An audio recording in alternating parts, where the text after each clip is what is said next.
Welcome, Point Pickers, to the 2013 season.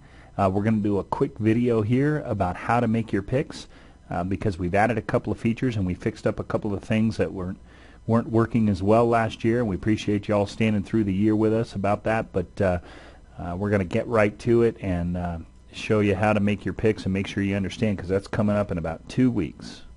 So we're just going to log in here. Okay, and we're going to click on My Picks. And here you have pretty much the same setup. If you get confused, you can go read through this quick start guide. If you click on how to make your picks, it will be this video here. So if you forget, you can go back there and review on how to make your picks. It's pretty simple, but we want to make sure everybody knows how.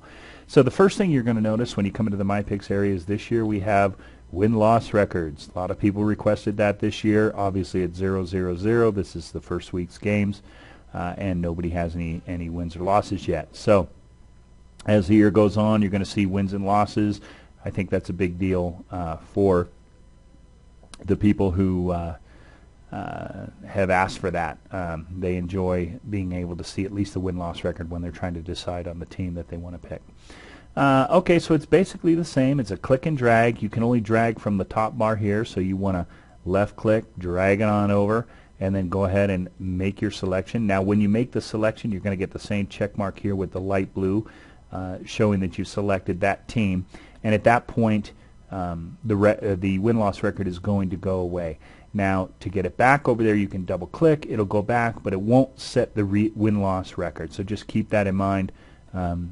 And we're probably going to fix that a little bit later this year or next year, but just something to keep in mind when you're making your pick. So remember, it's a click and drag, it's a select. You can select here first and then click and drag, and then to get it back it's double click.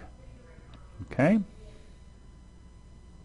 Okay, so now I've gone ahead and made all my selections, as you can see here.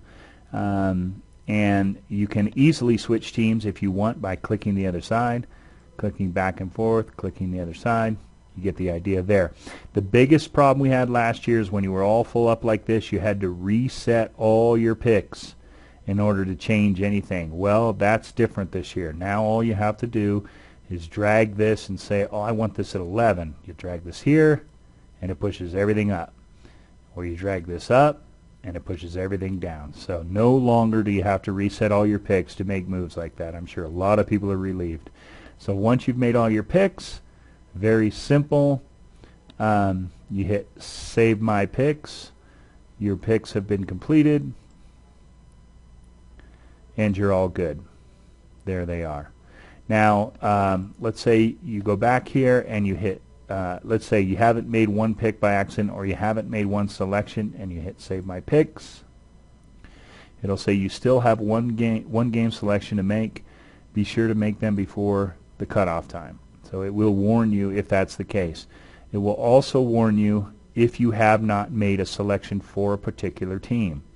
Oh, and by the way, as you notice there, if you reset everything or refresh once you've saved your picks, it will restore the win-loss record. So you can always do that. You can save your picks. For the ones that you want to redo, you hit refresh, and it will restore the win-loss record. So here we go. Save my picks. You have not picked a team to win for your game ranked at number 16. So you want to hit OK. Obviously it tells you 16. You haven't picked a team, so you want to make sure you do that. Make a selection. Save your picks. You're all good. And it should, there you go. So now it tells you when your cutoffs are. You got the Thursday night cutoff, and then you've got the Sunday night cutoff, or excuse me, Sunday morning cutoff. And it says your picks have been saved, so you're all set. Also this year there's going to be a timestamp which is going to help with the tiebreaker, but I'll talk about that in the results video. So that's how you make your picks. Good luck, Point Pickers. Hope you have a great year.